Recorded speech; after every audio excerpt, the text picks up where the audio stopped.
Hello and welcome to another analysis behind the news, where we provide the perspective that you can use to help save American liberty and independence.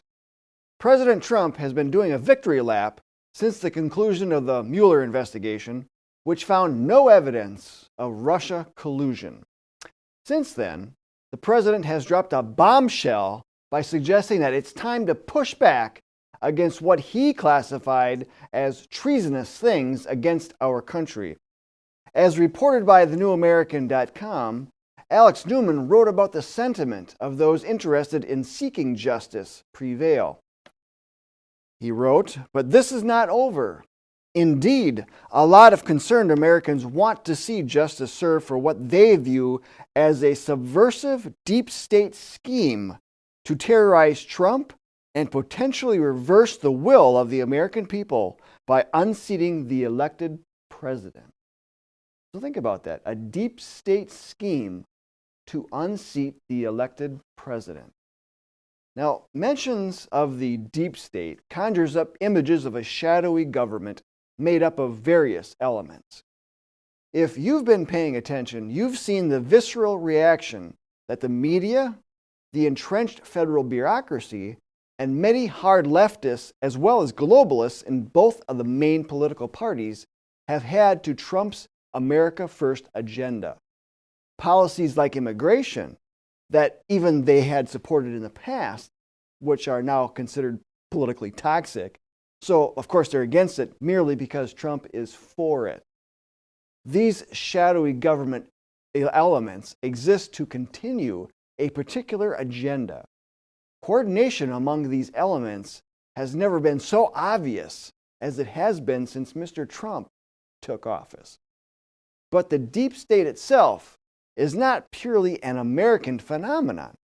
For instance, the foreign news media outlet, The Daily Brief, published an online article over the weekend about the political struggles of the Algerian people.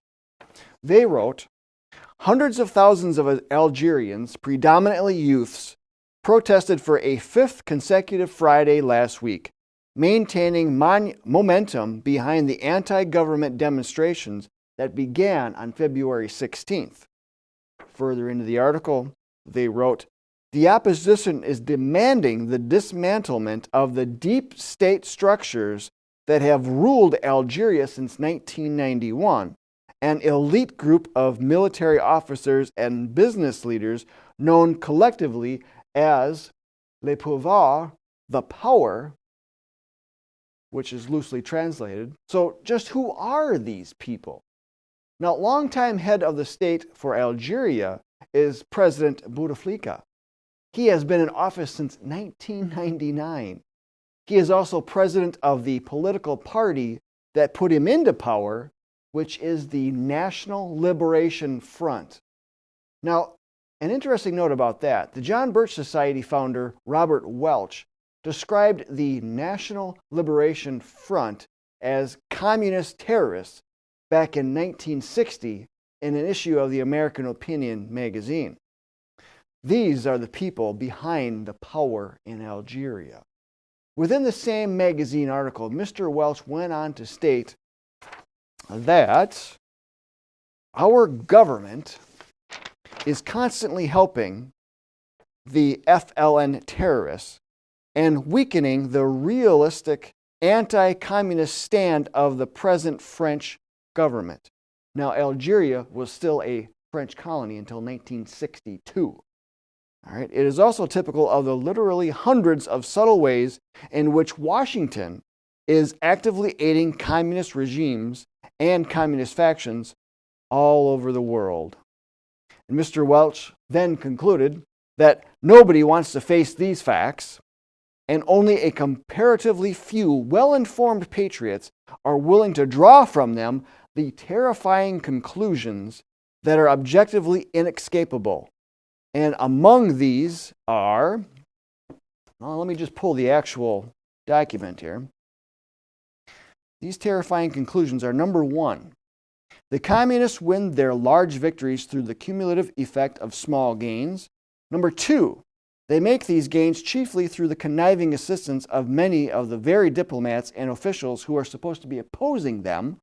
Number 3, communist influences are now in almost complete working control of our government. Number 4, the United States government itself is today and for the past many years has been the most important and powerful single force promoting the worldwide communist advance. And number 5, the one major problem with the communists have left is keeping those facts sufficiently disguised and hence unrecognized by the American people until the extension of their reach and power downward in the United States makes disguise no longer necessary. Now, all of that may seem like a tall order, okay? But if you were to substitute the phrase deep state for the mention of the word communist, would that help make it more palpable? Let's give it a try, shall we? The deep state wins its large victories through the cumulative effect of small gains. They make these gains chiefly through the conniving assistance of many of the very diplomats and officials who are supposed to be opposing them.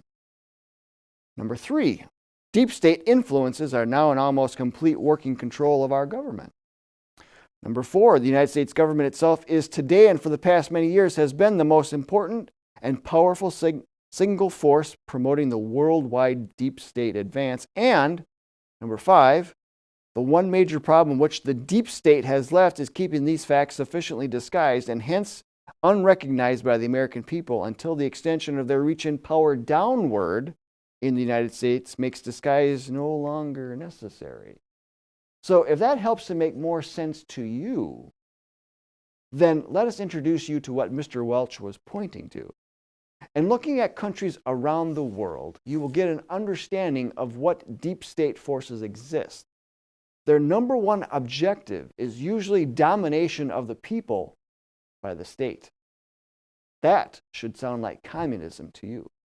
You see, Mr. Welch pointed to the evidence of communists and their influences in the speeches, articles, and videos that he wrote. And he entitled these Look at the Score, as well as If You Want It Straight.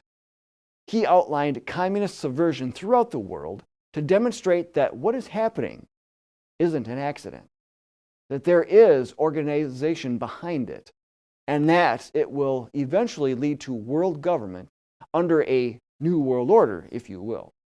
And one of these organizations is called the Council on Foreign Relations.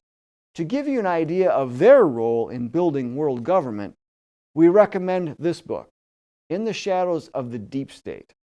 Now in its second printing, this book will help reveal the rise of the state in exchange for liberty and independence throughout the world. Now, we consider it a must-read for anyone actively engaged in preserving American liberty and independence. Copies are available for $10.95 at shopjbs.org, and when you're done with it, please be sure to pass it on to others. And please be sure to share and like this video with others. And until next time, we'll see you then.